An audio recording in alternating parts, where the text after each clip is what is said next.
원 플러스 안으로 고급지게 회식하자. 경성 한우. 400평 규모, 550석 규모의 웨이팅 없는 한우 맛집. 경성 한우. 매일 직접 작업하는 신선한 한우. 가격에 놀라고 품질에 또 놀란다. 경성 한우. 네이버에서 직전 경성 한우를 검색하세요.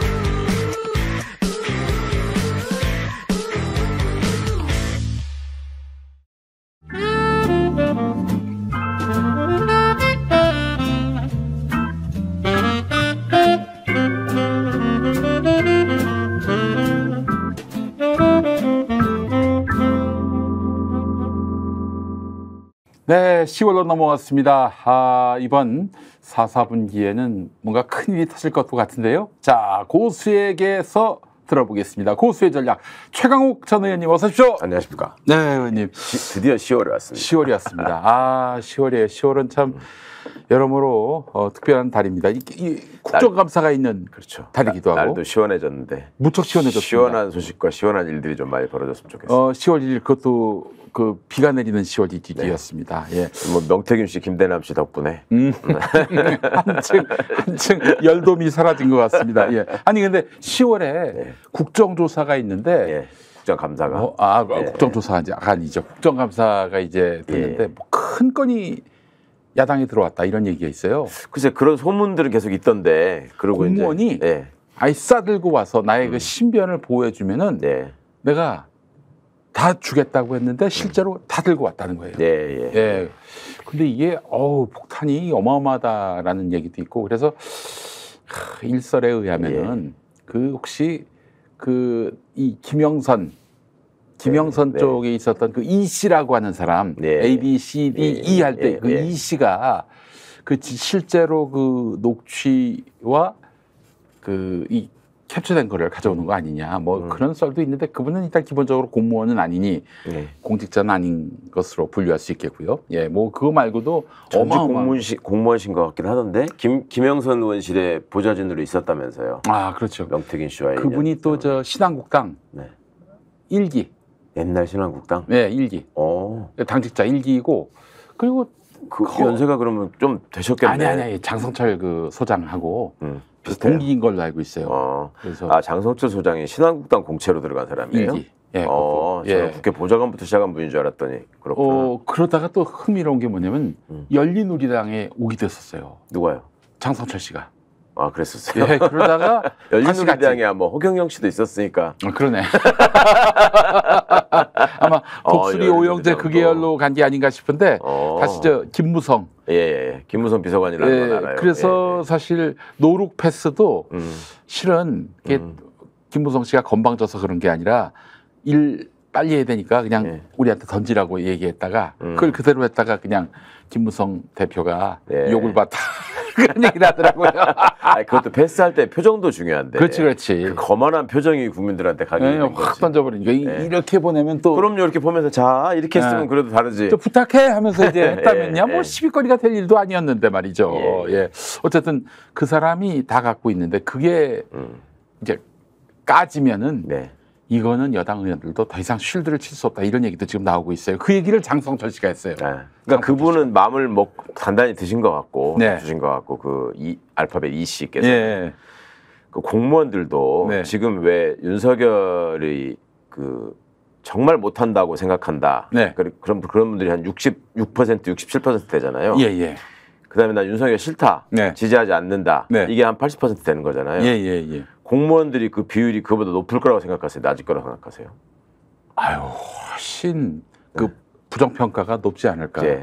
현장에서 직접 상부로부터 지시를 받으니까. 피부로 느끼는 분들 진짜. 그러면 80%보다 높으면 90%, 100%밖에 없는데. 그렇죠. 그럼 국정감사 기간에 공직자분들 지금 얘기를 들어보면 무슨 일을 해도 나중에 책임만 물으니까 일을 안 한다라는 게 하나 있고 지금 그다음에 또 하나는 이 일은 용산에서 다 저질러 놓고 우리한테 더 덮어 씌운다. 그게 지금 각 부처별로 한두 개가 아니거든요. 그 대표적으로 의대 정원 문제 뭐 이런 것들도 복지부 공무원들은 그거에 대해 찬성한 사람 거의 없어요. 근데 어느 날 갑자기 시켜놓고 찬성하는 사람이 없다. 그러니까 정원을 그렇게 폭증시키는 거는 그럼요. 그 사람들 입장에서는 상상도 할 수 없는 일인데 아니 불과 얼마 전에 문재인 정부 때 400명을 왜 증원해야 되는가? 그게 왜 공공의대로 한정하는가? 이런 것들 다 기획했던 분들 아니에요.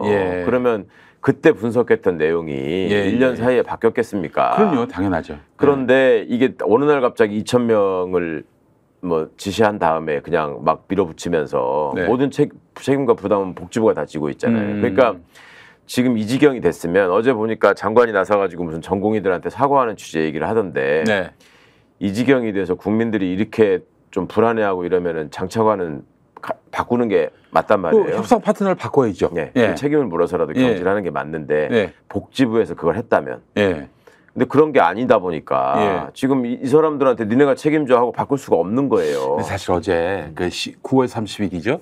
그 오후에 돌았던 썰이 의하면은 그 한동훈이가 한국경제신문 60주년 창간 행사에 이제 가기로 돼 있었는데 취소를 했다는 거예요. 그 취소 전에 그 박민수 복지부 차관을 만났다는 거죠. 그래서 뭔가 물꼬가 트일 것 같다. 뭐 그런 얘기를 들었는지 갑자기 그날 행사 불참을 한 거예요. 근데 뭐 오늘 아침 보니까 뭐 아무 성과도 없고. 차관 만나서 그럴 리가 있겠습니까? 그 사람이 총대 메고 여기까지 달려왔는데 그렇죠. 윤석열 싫어서 안 간 것 같고. 그렇습니까? 여튼 그 장차관을 그 두 사람이 다 관료 출신인데 그 사람들을 경질하면 그 사람들한테 문책하는 뜻으로 일단 물러나게 하면 그나마 공무원들이 이 정부에 충성하면은 자리를 받을 수 있다라는 생각으로 하는 사람들이 일부 있었는데 그마저도 사라진다. 라는 생각들을 한다는 거죠. 그러니까 이제 용산도 이러지도 못하고 저러지도 못하고 저 이렇게 밤마다 술 먹는 사람만 지금 쳐다보고 있는데 그게 또 답답한 게 그분들 입장에서도 그럼 밤마다 술 먹는 사람한테 술을 뺏으면 이게 정상으로 돌아갈 것이냐. 알고 보니 이게 술탄만은 아니더라.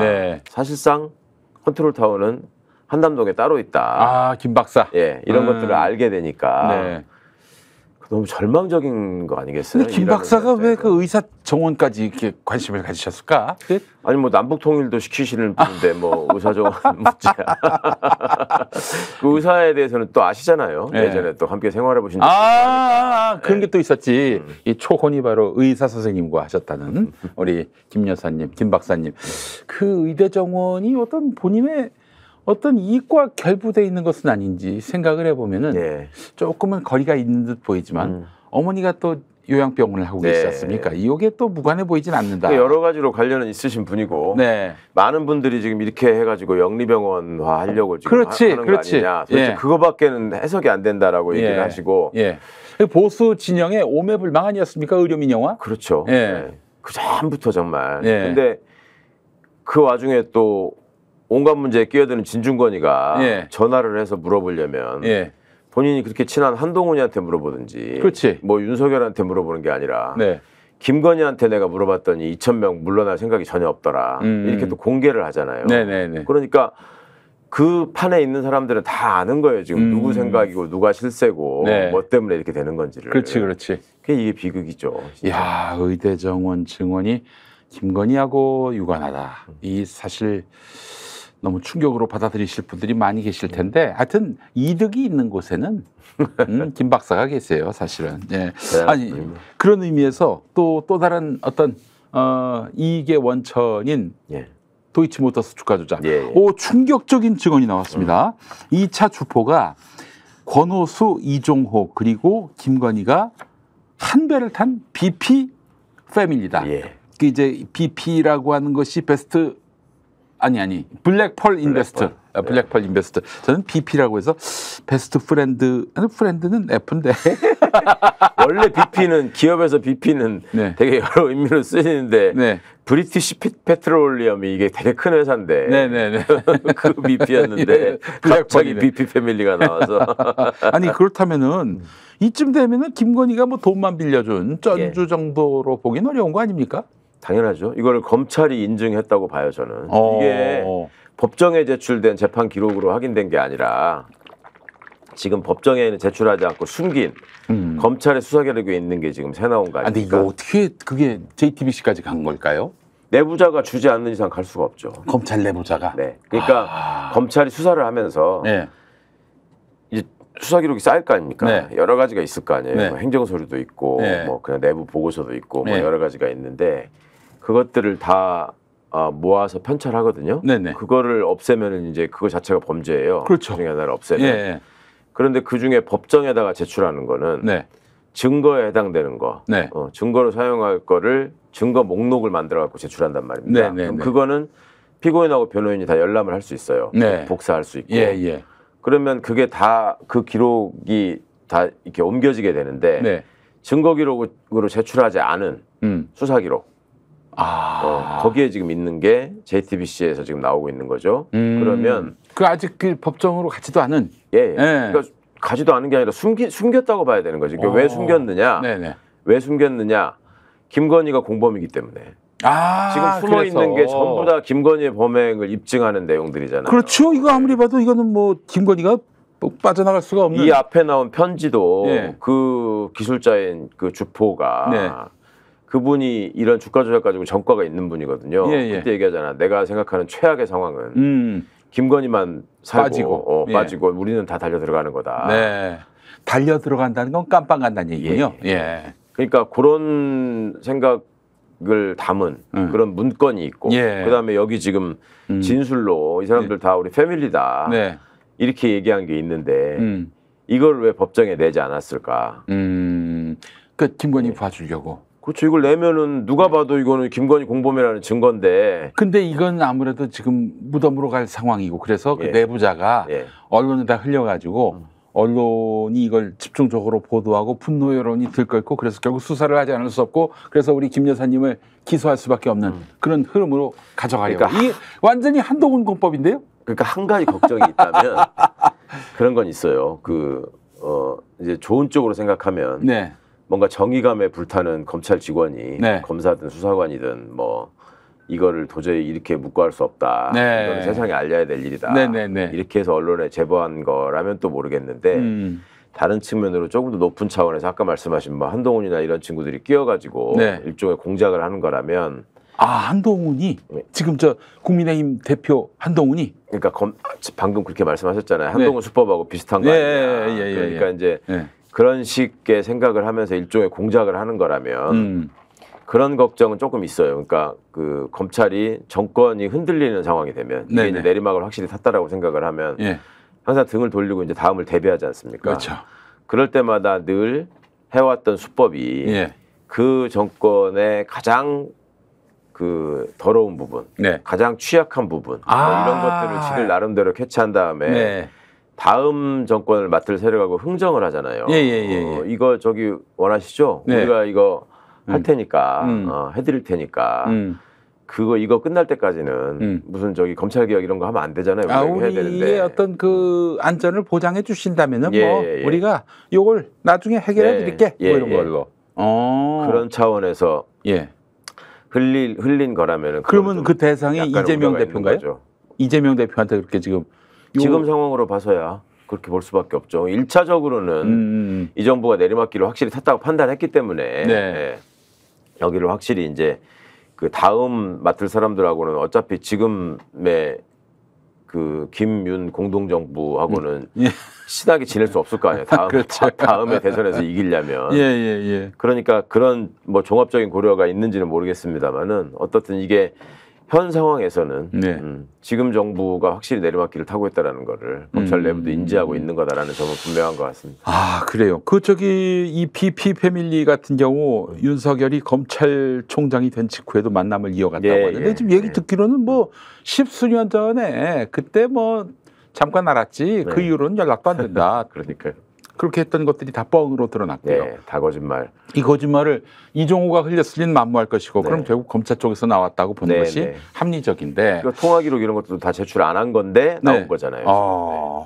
이걸 윤석열은 어떻게 바라볼까요? 오라 이 새끼들 봐라 이렇게 나올까요? 아니면은 그렇죠.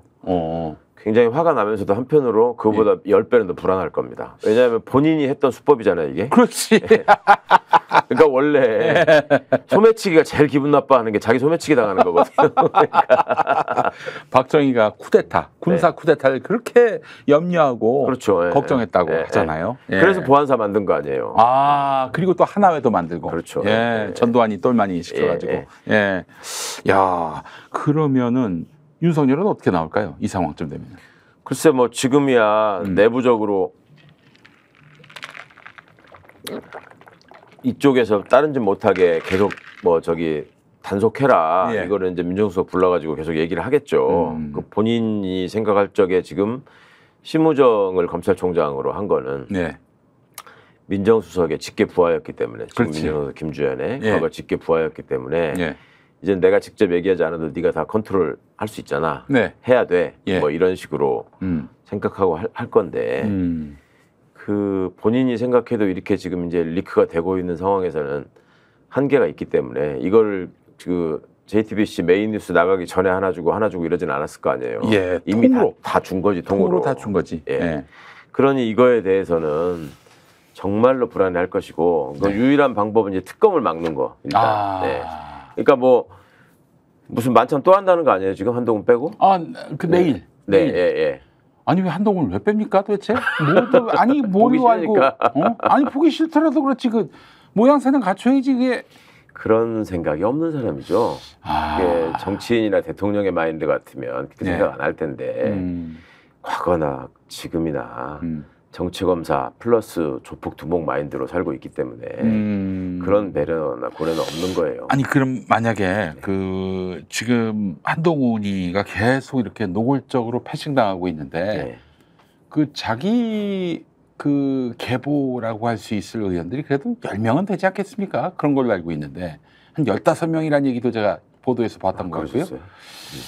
그들이 나서서 뭐 그 이번에 또 재표결할 때 201표로 201표로 부결되게끔 아니 101표로 부결되게끔 그렇게 해놓는다면은 윤석열이 긴장하지 않을까요? 요 다 한동훈 또 얼마니들이 앉으시겠다 이렇게 생각을 하고 윤상현이라는 분이 그렇게 얘기했잖아요. 이게 재의결되는 거는 탄핵이 시작되는 것이다.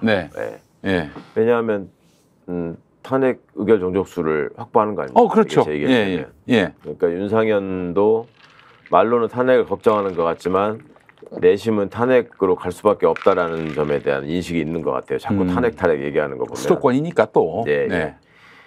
그러면 한동훈이 일종의 리더십을 갖고 있다면 당연히 지금은 결행해야 될 시기죠. 왜냐하면 본인을 어떻게든지 그러니까 얼마나 안 좋게 생각하고 있고 어떻게 하려고 했는가 하는 것들이 어제 공개된 김대남 씨 목소리를 통해서 다 확인되지 않았습니까? 어떻게든 손보려고 하는 게 그리고 본인도 그거에 대해서 뭐 언급하고 한 것 같던데 여튼 그런 상황이라면 진짜 자기 새가 있다면 이번에는 규합을 해서 결행을 해야 되는 게 정치적인 판단으로서는 한동훈한테 가장 유리한 길이 되겠죠. 그래서 뭔가 존재감도 보여주고 한동훈도 실제로 내 공격을 사주했다니 부끄럽고 한심하다 이런 얘기를 했단 말이에요. 김건희한테 잘 보이려고 그랬던 거 아니에요. 우리 목사님은 어디서 15명이라고 들으셨는지 모르겠는데 중앙일보에서 봤던 기억이 납니다. 그래요? 저는 하여튼 제가 듣기로는 본인은 그렇게 기대하는데 실제로는 5명도 안 된다. 그래서 저게 아무것도 못하는 거다. 예를 들어서 이제 추경호 원내대표 같은 사람이 그 사람이 평생 관료로 살아온 사람인데 그게 한동훈이 무슨 얘기를 하면 조금 지나가지고 아니 뭐 대표께서 생각하는 거는 약간 지금 그 해석이 잘못 전달되고 있다 뭐 이런 식으로 얘기하는 게 아니라 바로 받아치잖아요. 그건 아니다. 그렇게 결정된 바 없다. 뭐 원내에서 그렇게 할 수 없다. 뭐 이렇게 하잖아요. 와, 이거 진짜 너무 무한하게 진짜 그렇게 바로 그냥 그 자리에서 딱 잘라버리니까. 그러니까 그 사람이 그런 캐릭터가 아니거든요. 추경호가. 확실히 뒷배가 있지 않는 한. 그 관료 출신이 그렇게 하질 않아요. 확실히 뒷배가 있네요, 그러면. 그렇죠. 뒷배가 있는 거예요. 누군가가 그걸 주문하고 있고 그렇게 했을 때 박수 쳐주는 사람이 있으니까 그렇게 하는 건데 문제는 한동훈 세력이 있고 일정한 어떤 그 숫자 이상이 있다면 원내대표가 지금 한두 번 그런 게 아닌데 그런 상황에서 반드시 들이받아야 됩니다. 그렇지. 이게 지금 뭐 하는 짓이냐. 왜 당대표가 하는 거에 대해서 원내대표가 사사건과 토를 다느냐. 이렇게 해야 되는데. 저기 국회에서 법무부 장관 때 야당 의원들한테 한마디 말대답하듯이 그거 좀 쏘아붙이면 얼마나 좋아. 자기 면도 서고. 근데 그렇게 하지 못하는 게 새가 없는 것 같고 그리고 기껏 뭐 얘기한다는 게 원외에 있는 그 다 흘러간 사람으로 생각한 신지호 같은 사람이 무슨 뭐 싸대구를 치고 싶었다 뭐 이런 말 하는 게 화제가 되고 뭐 이런 수준이니까 실제로 지금 언론이나 이런 데 나와가지고 한동훈 편드는 얘기를 하는 사람이 끼케야 장동혁, 박정훈 이 정도밖에 안 보이지 않습니까? 누가 더 있나요? 박정훈이라면 아마 배현진도 그럴 텐데. 아니 박정훈 의원이 아주 배현진 의원을 너무 존경하나 봐요. RIP 하는 모양입니다. 너무 서로 끔찍하게 존경하나 보죠. 아주 끔찍하게 서로 존경한다는 소문이 많아요. 그런데 어쨌든 그러면은 한동훈이 이런 8표조차도 못 모아가지고 이렇게 비실비실한다? 저 연말쯤 가면 아웃될 수도 있겠네요. 홍준표 시장이 그걸 지적했잖아요. 당내 지지 기반도 없고 세력도 없는 게 저렇게 지금 설칠 일이 아니다라는 식의 얘기를 했고 그 전에 한참 전에 뭐라 그랬어요. 한동훈 등장하는 시점에 저거 제2의 황교안이다. 그렇게 얘기했잖아요. 홍준표야말로 정치판에서 정말 산전수전 겪은 사람이고 검사 출신으로서 본인도 언론 플레이를 통해서 명성을 얻은 검사잖아요. 그렇죠. 그러면 그 속성이나 수법을 일종의 원조예요. 잘 알고 있는 사람이 그렇게 얘기하는 거면. 그래도 이제 홍준표는 그런 말을 합니다. 내가 검사의 때를 벗느라고 얼마나 고생했는 줄 아느냐. 그런 비슷한 얘기를 했었어요.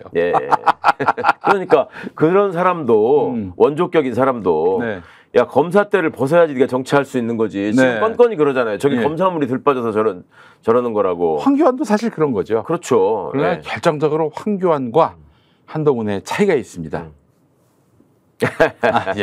저는 황교안 그 주님을 모시는 강도도 많이 차이가 나는 것 같아요. 그렇죠. 황교안 그 전도사님께 사과의 말씀을 드리려고 했었어요. 만나면은 나는 철석같이 믿었거든요. 이거는 저기 그 자연이 아니다. 이렇게. 아니 검사들도 저한테 그렇게 얘기했었거든. 그러니까 그 뭐 나름 꽤 잘 나가고. 결국은 이제 윤정부에서 윤석열 수하로 분류돼가지고 이제 좋은 자리도 없고 뭐 이랬던 친구인데 그 친구가 예전에 뭐 청와대 근무한 적도 있고 그런데 뭐 그 가만 맞습니다. 그때 앞쪽이 뭐 저기 다 빠진 걸로 압니다. 그러니까 얘기했는데 뭐 나중에 삭발하신 걸로 입증을 했으니까. 제가 놀랐어요. 그때 진짜 제가 그걸 보고 비웃은 게 아니라 죄송했어요. 그동안 너무 놀려가지고. 어쨌든 황교안 얘기까지 갔었는데 아니 한동훈도 내가 여기서 어떻게든 뭐 한 방을 좀 보여줘야 된다라는 강박관념은 있는 것 같아요. 지난번에 그 만찬 때도 보니까 마치고 나서 독대를 또 따로 요청했다는 거 아닙니까? 그러니까 이게 처음부터 제가 정면 승부 절대 못한다 이 사람들은 그러셨어요. 아니, 평생을 그렇게 해본 적이 없다니까요. 뒷구멍으로 공작해가지고 남 괴롭혀서 이렇게 곤란에 빠뜨린 공경에 빠뜨린 다음에 가가지고 짓밟고 이런 걸로 살아온 인생들이라서 이 결행을 하려고 해도 계속 불안한 거야. 이렇게 하는 순간 나의 약점을 저쪽에서 파고들 텐데. 김대남도 그러잖아요. 저거 좀 몇 가지가 있다. 이게 꼽지 않습니까? 그러면 그런 것들이 그런 남들의 사소한 어떤 흠집을 막 엄청나게 확대시켜가지고 일신의 영달을 꾀하던 짓을 30년 가까이 해왔기 때문에 그거에 대한 걱정이 있는 거죠. 내 거가 그렇게 드러나서 활용되게 되면은 어떻게 되는 거지? 이런 거에 대한 두려움이 일반 사람들이 느끼는 것보다 오히려 훨씬 크죠. 그래서 사실은 한동훈이가 약점이 많으니까 또 약점을 내가 많이 쥐고 있으니까 얘가 내 말을 들을 것이다 라고 생각을 했었는데 아니 그리고 또 한편으로는 그 한동훈이가 얼마나 출세지향적이고 권력지향적인지를 아니까 저놈을 지금 이 자리에 오기까지 누가 해준 건데 이게 그리고 또 앞으로도 뭐라도 저기 하면은 뭐 하나 던져주면은 또 그 덥석 물고 또 조용해질 거라고 느끼니까. 정권 초에 나왔던 하마평을 보면은 그 한동훈이가 서울중앙지검장으로 거론이 됐었어요. 그렇죠. 그때도 적절하냐 부적절하냐 뭐 이런 얘기가 너무 네. 엄청난 승진 아니냐 이런 얘기가 있었는데 네. 중앙지검장이 아니라 검찰총장이 아니라 법무부 장관을 시켜서 와, 저 뜨악했죠 사실은. 그 검찰총장은 동기인 이원석을 시켰고 이원석이 법무부 장관을 해도 외양상 전혀 이렇게 어색하지 않을 텐데 한동훈이 법무부 장관이 됐을 때 정말 많은 사람들이 놀랐지요. 그래서 정말 그때 많은 사람들이 윤석열의 후계자는 한동훈이다 이런 생각이 들었고 정권 초부터 차기 대권주자 순위에서 여권 뭐 독보적인 1위 아니었습니까? 그 국회에 출석해서 이렇게 예결위 같은 데 보면은 총리와 장관들이 앉아 있는데 그때도 보면은 예결위 질의 답변 과정에서 또 건방을 떨어가지고 예결위가 파행되고 이러지 않았습니까? 그때 예결위 위원장이 총리를 불러서 이게 이제 사과하라, 사과를 시켜라. 근데 총리가 사과하라고 하는데 안 들었잖아요. 끝까지 버텼잖아요. 아, 한덕수가 사과를 시키려고 갔는데 끝까지 못하겠다고 버텨가지고 밤 12시 넘어가고 뭐 이런 적이 있었는데 그러니까 그렇게까지 이제 간이 배 밖으로 나온 상태였고 그 간을 키워준 사람이 윤 입장에서는 윤김 입장에서는 야 네가 어떻게 그 자리에 앉아 있는 건데 지금 이러는 거고 그거를 여러 번 말씀드리지만 한동훈도 마찬가지예요. 아니 누구 때문에 그 자리에 갔는데 지금? 아니 심지어 윤석열도 문재인 대통령을 일컬어서 아니 자기가 지금 누구 때문에 대통령 됐는데 나를 못 알아봐 뭐 이따위 소리 했다는 사람인데. 아 윤석열이가 그런 말을 했습니까? 예. 그 검찰 선배들한테. 그러면 한동훈 입장에서는 윤석열이가 맨날 그런 얘기하는 거 들었을 거 아니에요. 근데 한동훈 입장에서는 아니 그런 말도 하는 사람이 나는 그러면. 정말로 당신은 내가 만들어준 거지 이 생각을 서로 한단 말입니다. 그러니까 이게 서로 이게 접점이 안 생기는 거고 윤은 어쨌거나 검찰은 지금 내가 아직도 쥐고 있다라고 생각하고 있고 그러니 한동훈이가 움직일 수 있는 공간이 협소할 수밖에 없는 거죠. 이대로 그냥 계속 가만히 있다가 축출당할 것인지 아니면은 뭐라도 칼을 뽑을 것인지. 그러니까 정치를 해보고 민심의 어떤 내 지지율, 나에 대한 지지가 민심 속에 깊이 자리 잡고 있다라는 믿음이 있으면 이거 결행을 해야 될 상황이잖아요. 아니 천명해 주거나 한식해 주거나 어차피 저거는 그렇죠. 죽을 목숨이에요. 윤이 대통령 자리에 있는 한. 그러면 지금 결단을 해야 되는데 윤석열의 길을 가야 돼. 문재인 정부 때 윤석열의 길을 가야 된다고 한동훈은. 윤은 그때만 하더라도 본인을 따르는 그 소위 윤석열 사단이라는 정치검사의 무리가 있고. 그렇죠. 그리고 검찰총장이라고 해서 가지고 있는 흉기들이 많이 갖고 있고 많이 손에 쥐고 있었고. 근데 이거는 지금 한동훈 입장에서는 정치권이라고 하는 거는 기본적으로 수평적인 질서이기 때문에 그리고 손에 쥘 수 있는 흉기가 검찰에 있을 때처럼 이렇게 많지 않아요. 그러니까 그 마당에는 지금 당황스러운 상황이 생긴 거야. 지 입장에서는 법무부 장관보다 더 높은 자리에 왔다고 생각하고 아 내가 출세에 이제 대통령만 남았다 이렇게 생각하고 있었는데 막상 여기 와보니까 이거 생각보다 뭐가 없네. 그 사람들이 예전에는 나한테 와가지고 이렇게 눈치 보고 굽신거리던 사람들이 오히려 이렇게 되니까 말을 더 안 듣네? 이런 게 얼마나 당황스럽겠습니까? 며칠 전에 돌았던 이 받은 글에는요. 언론사들이 그 이전까지만 해도 한동훈이가 누구를 만나면은 또 뭐 어디를 가면은 반드시 단독자를 붙여가지고 뭐 그렇게 보도를 했는데 이제는 신물이 나서 안 한다는 거예요. 한동훈이가 어딜 가든 뭐 누구한테 무슨 말을 하든 그게 뭔 상관이냐. 요즘에 그 단독자가 안 붙는다고 합니다. 자기들이 보기에도 이제 한동훈이 이렇게 다시 오르막길로 올라설 길은 없어 보이니까. 너무 내용물이 없다는 게 너무 극명하게 드러나서. 지난주에 우리 최강욱 의원님께서 그런 말씀하셨어요. 이제 이 명태균 얘기 나오고 그랬을 때 김영선만 드러났을 때였는데 한동훈이 내가 이런 사례들을 다 막았다. 들이 복수. 그래서 야, 이 지나가는 한마디로 해서 다들 그냥 사실 간과했는데 의원님은 바로 보셨어요. 그 들 복수. 그러니까 이 김영선 외에 네. 또 있다는 거 아닙니까? 예, 예.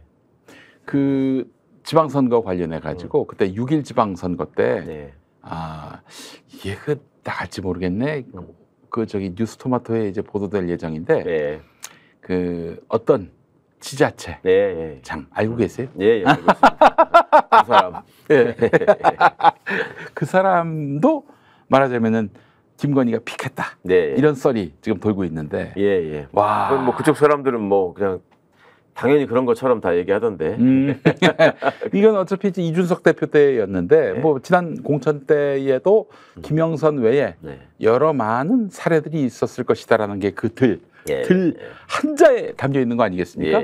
이번에 또 한동훈이가 한마디 한 게 있는데 다들 그냥 간과했는데 저는 좀 주목했던 게 뭐냐면은 그 이렇게 우리가 대통령실에 그 어떤 거수기가 아니라 뭐라고 그랬더라? 그 저기 일방적으로 대통령실을 옹호하는 예. 그런 역할만 해서는 안 된다. 그런 말을 했어요.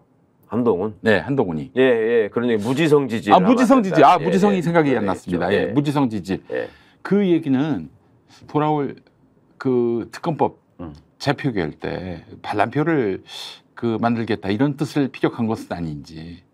글쎄요, 뭐 내심 그걸 원하는지는 모르겠지만. 그러나 한동훈의 동력으로는 예. 불가능하다. 어려울 것 같다. 근데 국민의힘 의원들도 지금 상황을 다 보고 있을 텐데 이거 이대로 그 뭐 최혜병이야 그렇다 치더라도 김건희를 두른해서는 지난번에 필리버스터도 스스로 포기한 거 아니겠습니까? 내가 설 자리가 없을 것이다.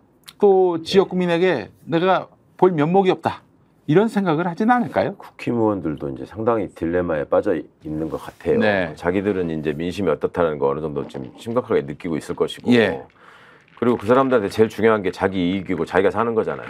그러면 이쪽에 붙었다가 지금 자기도 함께 몰락할 거가 눈에 보여서 지금 굉장히 불안할 텐데 그럼에도 불구하고 이 사람들이 용산의 눈치를 지금 볼 수밖에 없는 이유가 죄송합니다. 예. 제가 보기에는 그런 거 있잖아요. 지금 상황에서 어쨌거나 한동훈이 그쪽 지지자들한테는 제1번 주자로 인식이 되고 있는 거잖아요. 네네네. 그러면 제1번 주자가 뭔가를 결행해서 임팩트 있는 모습이 돼가지고 국민들한테 새로운 모습으로 부각이 돼야지 그쪽에 줄을 확실히 쓸 수 있는 거 아니에요. 예를 들자면 전두환 노태우의 관계에서 그때도 노태우가 2인자라고 사람들한테 인식이 되고 있었고 전두환의 후계자일 것이다 라고 생각을 했었단 말입니다. 사람들이.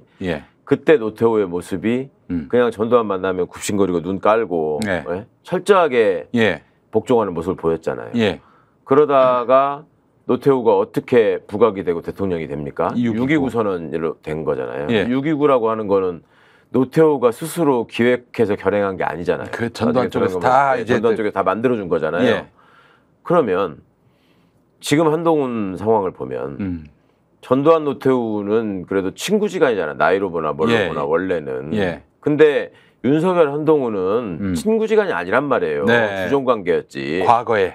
과거에 주종관계였으면 이거를 한동훈 입장에서 본인이 정치적으로 크고 뭔가 의미 있는 리더의 위치를 당내에서라도 점하고 싶으면 차별화가 돼야 되고 뭔가 독자적인 브랜드가 생겨야 되는데 전두환은 본인이 기획을 해가지고 노태우한테 그런 브랜드를 안겨줬지만 윤석열은 지금 그럴 생각이 전혀 없지 않습니까? 그러면 그거를 국힘 소속 사람들도 눈에 뻔히 보인단 말이에요. 지금 그리고 그런 저기를 노골적으로 보여주고 있잖아요. 야, 밥 먹는데 너는 말하지 마. 너는 오지 마. 뭐 이런 식이잖아요. 먼저 만나는 거 싫어. 따로 만나는 거 왜? 이러고 있는데 그러면 자기들이 볼 때도 한동훈은 이제 꺼져가는 중이고 꺼져가는 촛불이고 그러면 다음에 누구한테 줄을 서야지 저 윤한테 맞서가지고 이걸 엎을 수 있는 사람이냐 이게 지금 중요할 텐데 안 보이잖아요. 오세훈은 뭐 더 한심한 사람이고 그렇다고 해서 뭐 안철수한테 가겠습니까? 홍준표 무슨 김무성 이런 생각하면 한심하잖아요. 자기들이 꼽아봐도. 그러니까 이 사람들은 어디에 이렇게 붙어가지고 누가 세냐 이걸 가지고 해야 되는데 그러니까 김대남 같은 분도 계속 김건희 이렇게 얘기를 하면서 그냥 주문을 외우잖아요. 내가 그때 한동훈한테 줄 댔으면 좆될 뻔했어 이런 말하고. 그렇게 얘기하죠. 근데 지금 현재 스코어 자기들이 볼 때 김 박사를 능가할 수 있는 사람이 없어 지금. 그러니까 이 사람들이 이러지도 못하고 저러지도 못하고 마음은 불안하고. 그 확실히 윤석열을 장악했기 때문에 윤석열이 그래서 꼼짝 못하기 때문에 김건희 권력이 거기서 나오는 거예요. 한마디로 얘기해서. 야, 참 기가 막힐 노릇입니다. 저는 오늘 그 이제 10월을 맞아서 우리 한동훈에게 45년 전 10월 26일에 이 경호 실장이 중앙정보부장 툭 밀치면서 헬기에 못하게 한 그 수모, 그 수모를 잊지 말라고 그 기억을 복귀시키고 싶습니다. 그렇다고 해서 뭐 화만 내라고 거기서 뭐 더 구체적인 행동에 들어가라는 얘기가 아니라 그러니까 화는 내라고. 아니 사람이 존심이 있지. 아니 그렇게 말하자면 그렇게 무시당하고 뭐야 이게 도대체. 헬기 타는데 한번 저기 그 서열 낮은 후배가 툭 치는 게 더 기분 나쁠까요? 남들 다 밥 먹는데 너 밥 먹으러 오지 마. 이게 더 기분 나쁠까요? 제가 보기에는 너무 윤석열이가 이제 밥 먹는 게 굉장히 중요한 사람이거든요. 한 끼를 먹어도 아주 의리의리하게 푸짐하게 먹어야 되는 사람인데 밥 먹는데 오지 말라 이 얘기는 너 나가 죽어라 이런 얘기예요 한마디로. 그렇죠. 유일하게 진심을 가지고 있고 유일하게 잘 아는 분야라고 생각하는 게 먹는 건데 거기다 안 껴주겠다라고 하는 거는. 그거는 이제 완전히 너는 배제됐어. 이 권력 서열에서 너의 이름은 없어. 이거 내일만 부른다는 거는 결국 그런 것 때문에 그럴 거 아니에요. 거부권 이후의 상황, 거부권 행사 이후의 상황, 이런 것들 때문에 자기 나름대로 이제 당을 잘 단속한답시고 그 부른 걸 텐데 그 와중에 당 대표를 뺐다? 그러면 저거 빼버려도 쟤한테 8명 없어. 그런 생각이 있지 않는 한. 그러니까 지금이라도 한동훈은 자기를 조금이라도 우호적으로 생각하는 사람 10명은 확보해서 하라고. 그렇죠. 하라고 해야 된다. 그럴 수 있으면 그렇게 해야 되는데. 그러면 또 아마 윤석열이가 그러겠죠. 한동훈 특검법 올리라고 그래. 일단 나는 거부하겠지만 돌아가면 10명 모아서 통과시켜. 이렇게. 원래 한동훈 스타일이 실질적인 외양이나 내실을 가지고 승부하는 게 아니라 겉 포장이나 그 포장을 보완하는 뭔가의 보형물이나 뽕을 집어넣어 가지고 그런 것처럼 보이게 만드는 거잖아요. 굽 높은 구두 같은. 근데 국회의원은 10명을 무슨 허수아비로 의장석에다가 아니 국회 본회의장에다가 앉혀놓고 투표를 시킬 수가 없어. 실물로 존재해야 되는 거예요. 실물로. 그렇죠. 그러니 힘들죠. 무기명 비밀 투표인데. 근데 대체 어떻게 그 구워 삶아왔길래 그게 반란표가 안 나옵니까? 나 같으면 뭐 아무리 그 당에서 공천받아서 고마운 마음이 있다 하더라도 무기명 비밀 투표면은 좀 양심에 기초해서 투표할 것 같은데. 근데 저런 그쪽 판에 있는 사람들 얘기를 들어보면 그러니까 확실하게 자기의 어떤 안전이나 이익이 보장되지 않으면 스스로의 판단으로 결행하기는 되게 기본적으로 어려운 사람들. 그런 인간들이 국민의힘에서 공천받기는 쉽지 않죠. 그럼요. 그리고 자기들끼리는 그런데 그 안에서 무기명 비밀 투표라도 저거 다 알아낼 거다. 알아낼 방법이 있다. 알아낼 방법이 있으니까 거기 내가 걸리면 안 된다. 이런 생각, 그런 두려움이 굉장히 크다 그래요. 그래요. 그러니까 확실히 그 한동훈이가 만나서 대선 되면은 너 무슨 자리 주겠다. 그러니까 이번에 같이 용기를 내보자.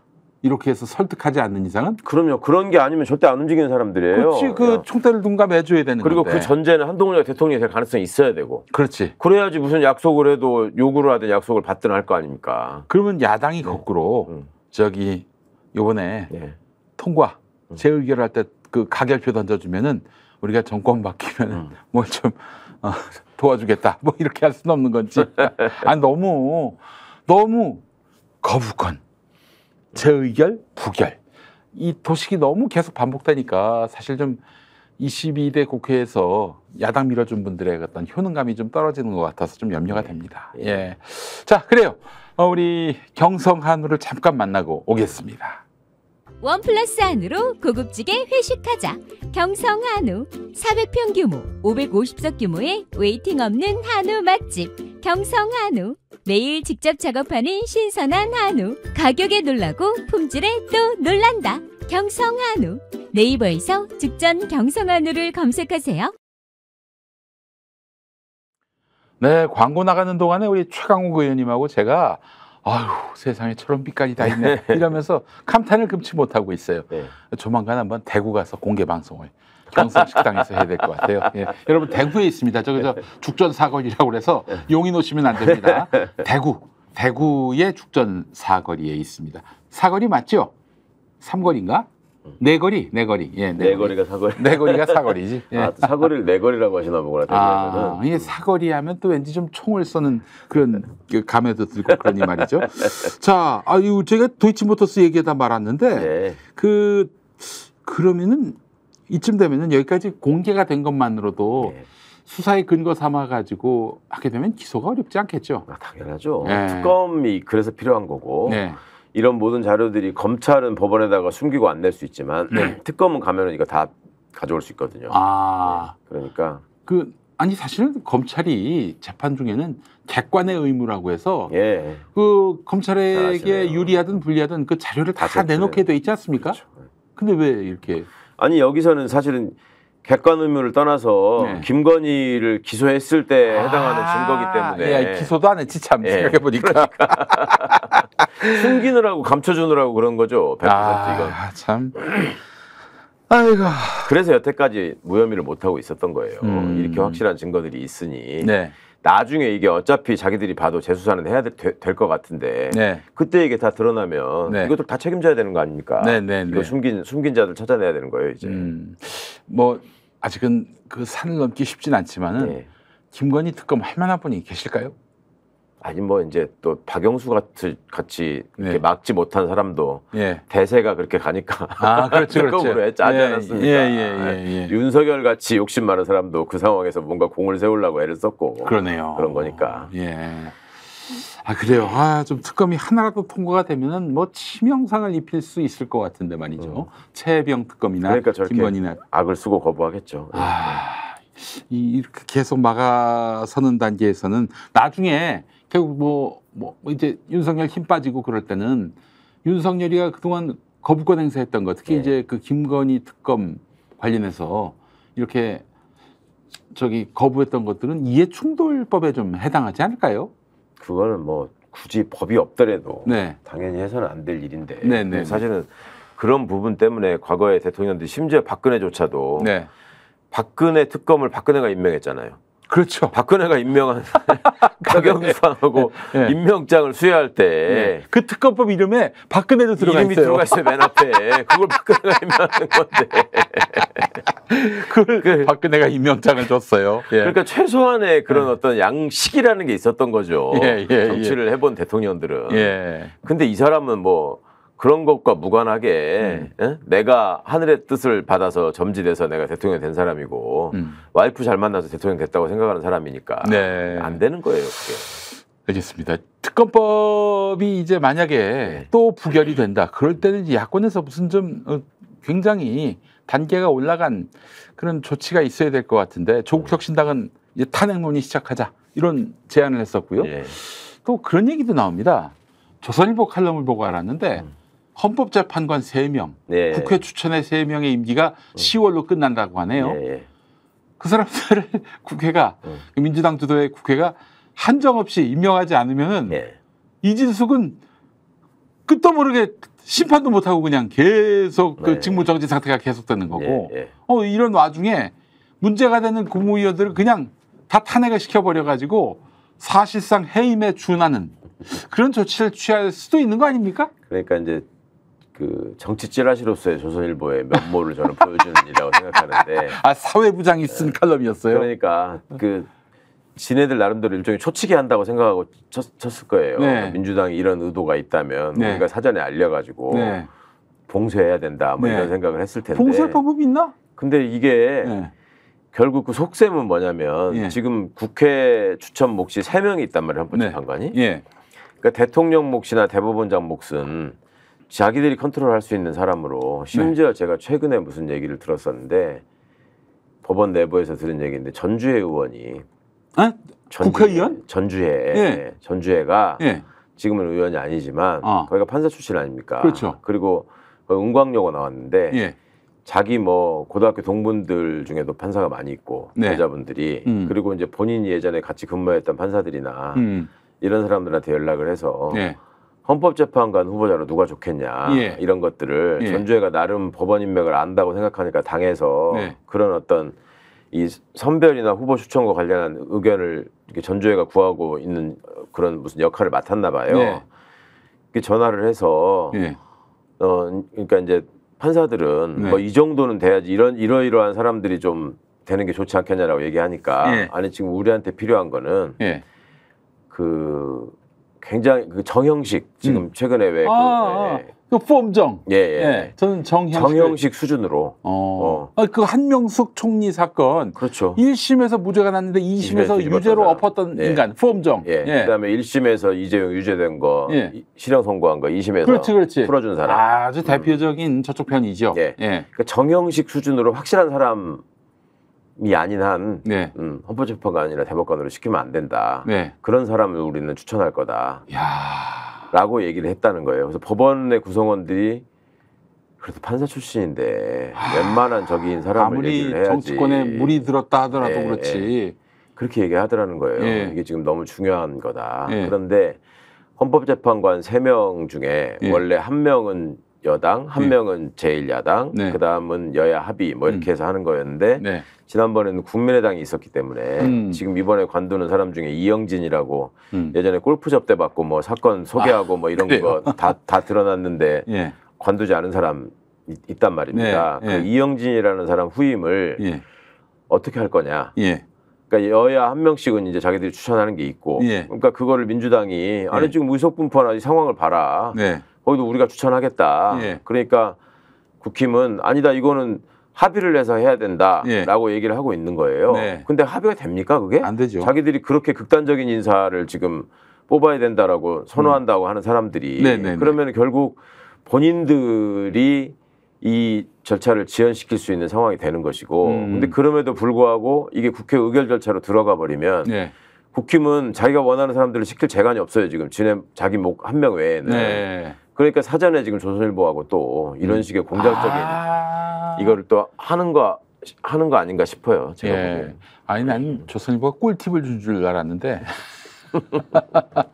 근데 이런 헌재 구성으로 그 대통령 탄핵이 가능할지 싶기도 하고. 그러니까 이 사람들은 4명 그러니까 이 자기들이 4명을 그 확실하게 확보해야지 탄핵을 저지할 수 있다. 이런 생각이 있잖아요. 3명만 있어도 6명이 돼버리면 탄핵되는 거니까. 그러니까 4명을 확실하게 확보해야 되는데 지금 자기들이 계산을 해보면 3명은 확실하게 확보할 수 있을 것 같은데 4명, 5명이 이게 될까? 그게 이제 걱정인 것 같아요. 그 계산까지 들어갔습니까? 그럼요. 모든 걱정이 지금 다 탄핵에 집중돼 있는데. 그렇지. 특검을 반대하는 이유도 탄핵당할까 봐. 그렇죠. 그거예요. 그건 데자뷰예요. 그러니까 계속 말씀드리잖아요. 소매치기 걱정을 제일 많이 한다고. 어떻게 해야 됩니까? 우리는 어떻게든지 윤석열을 하루빨리 끌어내리는 게 이게 뭐 어떤 야권의 정치적 이득을 떠나서 우리 생존을 위해서 생존을 위해 그건 불가피한 일인데. 맞습니다. 진짜 국민들의 생존을 어떻게 해야 돼요 그러면요? 위해서. 그 지금 사실 그 헌법 바꿔 가지고 임기를 축소시키는 그것도 좋은 방안이긴 한데 지금 200석이 안 되는 상황에서. 그러니까 좀 조금 이렇게 거시적 안목에서 보자면 우리가 살아온 길이 역사를 통해서 어찌 보면 좀 반복되고 있잖아요. 저는 그런 순간이나 그런 장면들을 좀 많이 느끼거든요. 지금 윤과 한의 관계를 누구의 관계에 비유할 수 있을까? 여포하고 동탁? 뭐 이런 생각도 한번 해보고 그다음에 뭐 우리 한남동 김 박사님이 누구하고 비슷하냐? 뭐 측천무라는 사람도 있고 장혜빈이라는 사람도 있고 장녹수라는 사람도 있고 민비라는 사람도 있고 뭐 여러 설이 있잖아요. 이런 것들이 그러니까 역사 속에서 우리가 설마 하면서 드라마로나 봤던 캐릭터가 지금 현실에 있기 때문에 그러니까 더 놀라고 스트레스를 받으시는 거잖아요.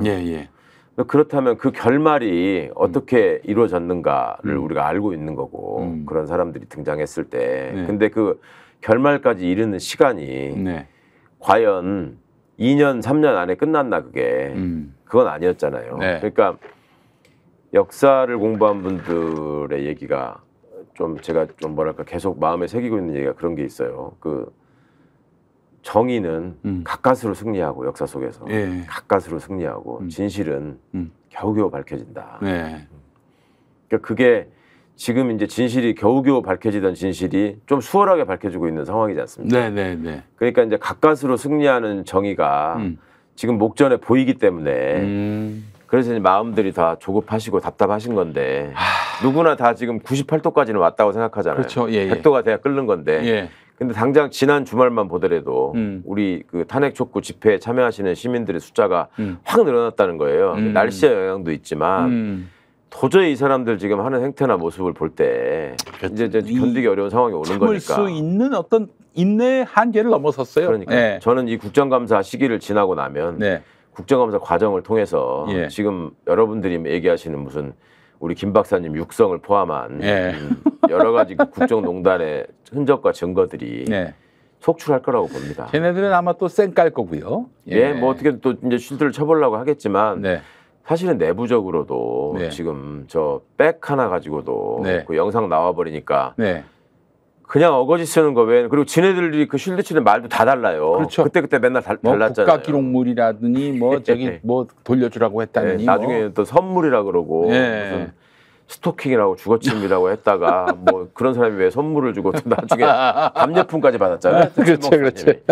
그러니까 이제 여러 가지로 이렇게 확실한 증거들이 드러나 있는 상황에서 본인들이 쉴드를 치는 것도 한계가 있다는 걸 느끼니까 지금 익명을 통해 가지고 언론에다가 제발 좀 어떻게 좀 사과라도 했으면 좋겠다 뭐 이런 말을 하는 거 아니에요. 근데 국힘 쪽에 조금이라도 연이 있고 국힘 사람들하고 얘기를 들어보는 모든 사람이 저것들도 지금 미치려고 한다 답답해서 이런 얘기들 다 하고 있기 때문에 뭐 반란은 머지않았다. 자기들끼리도. 알겠습니다. 머지않았다. 우리가 희망을 갖고 나아가야 하지 않겠나. 이재명 대표가 일단 그 위증교사죄로 3년 그리고 공선법상 당선 목적의 허위사실 공표 요걸로 또 2년. 요게 별개 재판이잖아요. 별개 판결이 나올 거고. 뭐 최악의 경우 5년이 나올 수도 있겠네 그러면. 그럴 일은 없을 것이다. 그럴 일은 없고. 어떻게 보셨어요? 이번에 그 재판. 이재명 대표를 지금 여러 가지 사건으로 지금 괴롭히고 있지만 그 중에 그나마 법을 좀 알고 재판을 해보신 분들이 그나마 좀 걱정스럽다고 하는 게 그 위중교사 사건이었어요. 왜냐하면 증언을 한 당사자가 자기가 사실은 이런 얘기를 저기가 들었었고 제가 지금 그 진술을 번복하겠다. 사실은 내가 위중 그 지도를 받은 게 맞다. 이런 식으로 얘기를 했기 때문에.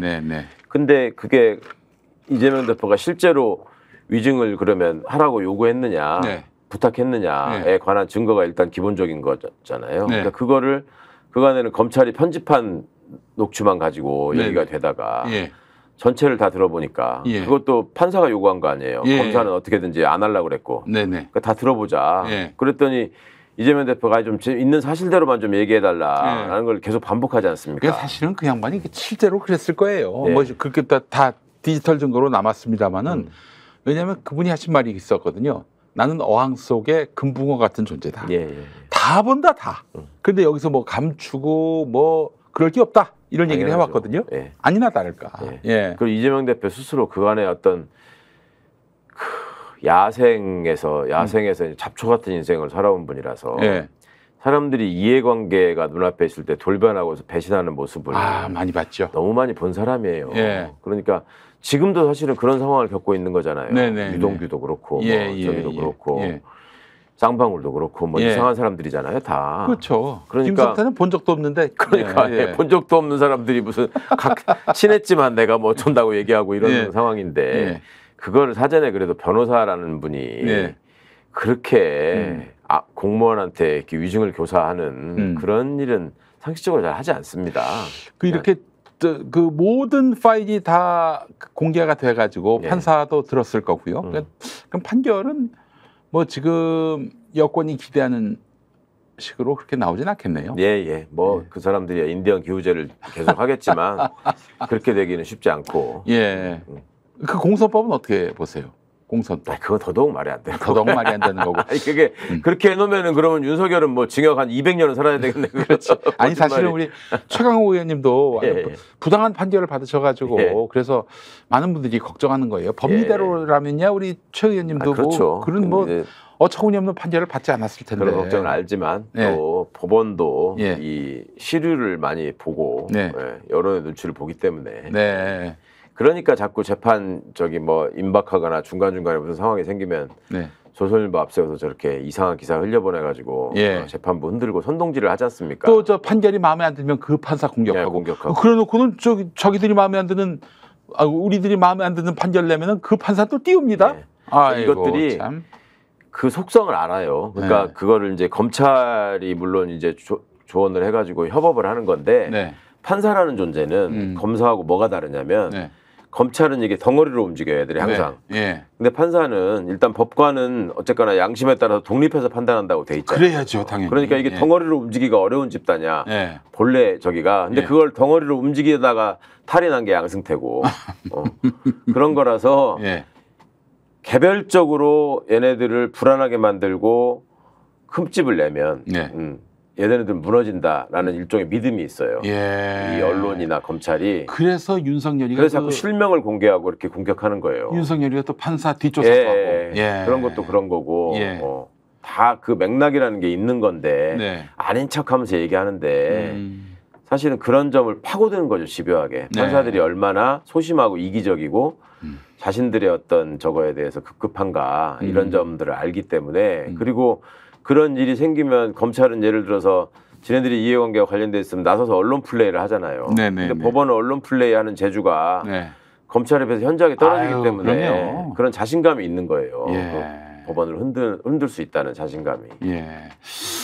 대법원장이 또 어떤 정치적 입장을 갖느냐도 매우 중요한 변수인 것 같은데 뭐 조희대 대법원장이 뭐 개별 판결에 개입하고 그럴 모렴치한 사람은 아니겠죠. 설마? 그러니까 그게 그 판사들 사이에서 일종의 금기라고 하는 것이 있잖아요. 옛날에 신영철이라는 사람이 뭐 재판 빨리 진행하세요. 뭐 저 헌법재판 기다리지 마세요. 뭐 이렇게 얘기했다가 그 난리가 난 거 아닙니까? 근데 이 사람들도 이제 그런 경험이 있기 때문에 조심해야죠.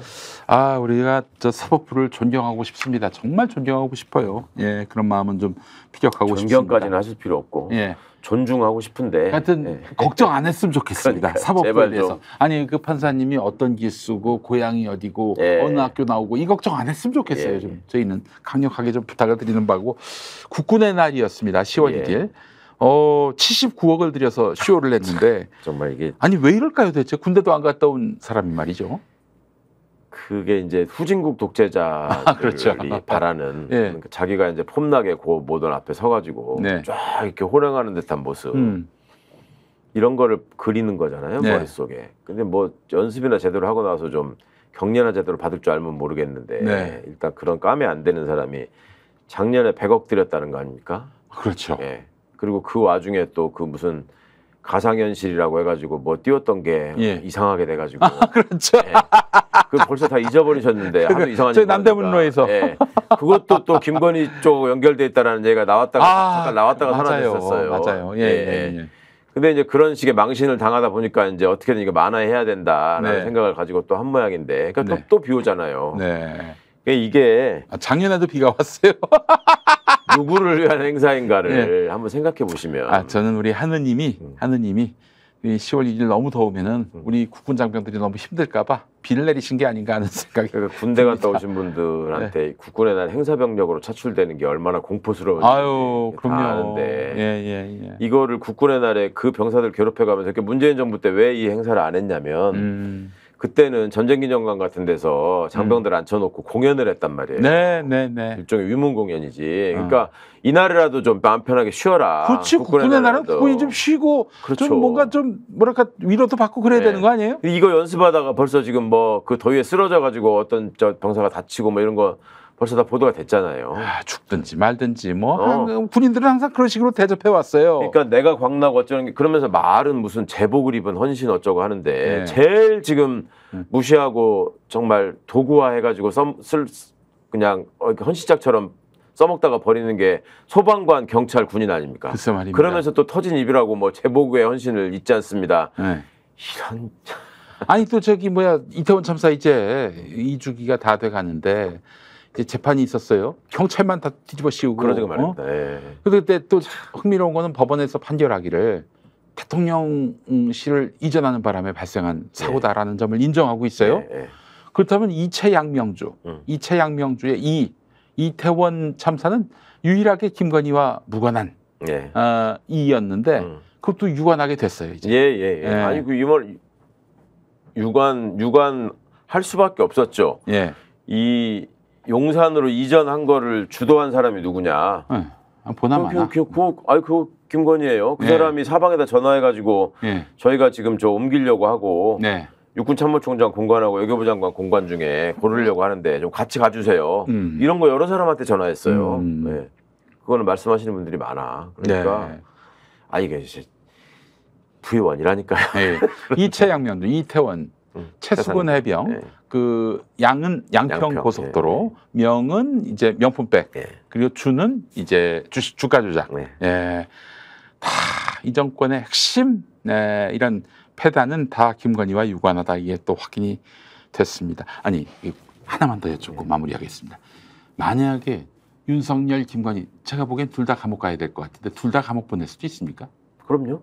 아 그래? 지금 이미 부부는 뭐 가족 중에 한 명은 근데 또 자녀가 있어야 뭐 사실 아니 본인들이 지금 가족 망가뜨리는 걸 일상적으로 하는 수사를 보여주지 않았습니까? 그렇죠. 온 가족 멸문지화식으로. 그러니까 뭐 그리고 이게 단독 범행이 될 수가 없잖아요. 지금 구조적으로 보면 어떻게 민간인 김건희가 혼자서 이걸 다 합니까? 그렇죠.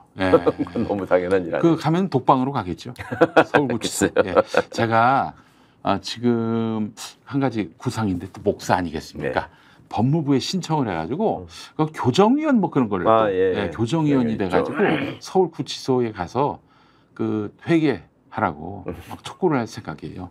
뭐 얼마 안 있으면 갈 것 같으니까. 기대합니다. 최선을 다하겠습니다. 자, 10월 1일 고수의 전략 오늘도 최강욱 전 의원님과 함께 시원하게 오늘의 현실을 풀어봤습니다. 저희는 다음 주에 다시 오도록 하겠습니다. 자, 수고하셨습니다. 의원님. 감사합니다. 아니 왜 아직도 3년간 같은 통신사 인터넷 계속 쓰고 계세요? 인터넷 가입 시 48만 원 무신 경정 시 추가 혜택이 주어집니다. 인터넷 비교원 통해 인터넷 가입하고 시민에게 홍보해주세요. 지금 농구에 인터넷 비교원 검색 후 3초만에 감동 행복 비교해보세요. 인터넷 비교원. 원 플러스 안으로 고급지게 회식하자. 경성 한우 400평 규모 550석 규모의 웨이팅 없는 한우 맛집 경성 한우. 매일 직접 작업하는 신선한 한우. 가격에 놀라고 품질에 또 놀란다. 경성 한우. 네이버에서 직전 경성 한우를 검색하세요.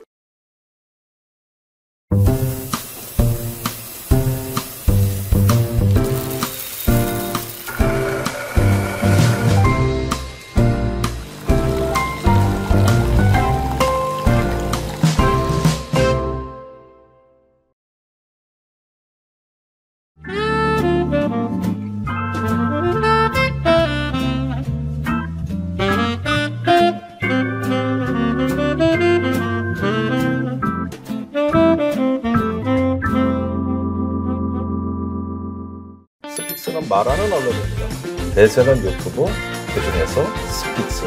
좋아요, 댓글, 구독, 알림 설정. 여러분이 저희를 사랑해 주시고 우리가 여러분을 사랑하는 4가지 방법입니다.